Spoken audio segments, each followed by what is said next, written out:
police car on his way to jail. And Icy continues to argue that he's the victim here, and that all of this is the result of his online fame. I mean, not everybody knows who you are.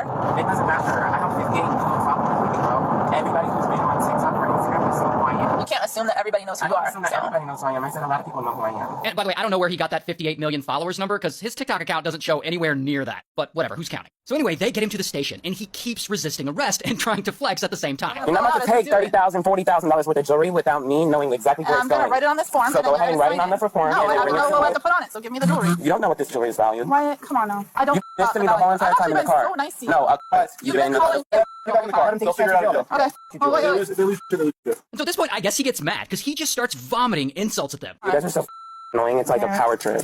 You guys think because you guys had no friends in school. That's true. None. You guys had no anybody thinking that you were cool. So Tiger King, if you move your arm again up. And then they throw him in the back of the car, and he like tries to kick them. Have a seat in the car. Hey. There you go. Another charge right there.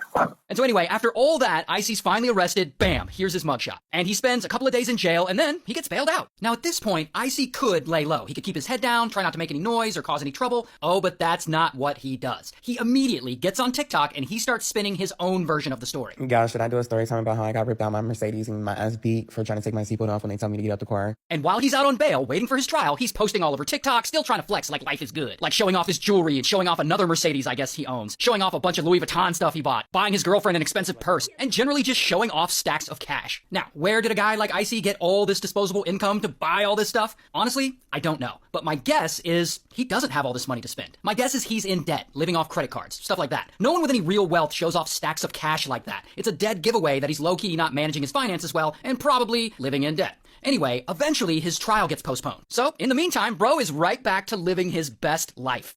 Until Icy gets in trouble again. Allegedly, he gets into it with someone else, and I guess he ends up keying that person's car or something? I'm not really sure. And police find out, and his bond is revoked, and bam, he's arrested again. And before he goes back to jail for a long time, he does whippets while live streaming on TikTok, I guess to send himself off. And so he sits in jail. And a year later, his trial finally happens. And he's found guilty and he's sentenced to a total of 5 years in prison. And since then, his girlfriend, I guess she's now his wife because I guess they got married, but she has completely taken over his TikTok. Like, it looks like she's running all his social media now. Hey y'all, so I have to come on here and tell you guys that obviously I'm not on drugs and I'm just sad and breaking out. I'm off birth control and I am not doing well. Also, to top it all off, Icy's mom, like his biological mother, she also makes TikToks, and sometimes she gets on and talks about what a turd he is. Are you a parent and have you raised an asshole? Because I am, and apparently that is exactly what I did. That's just amazing. Good luck to all of them.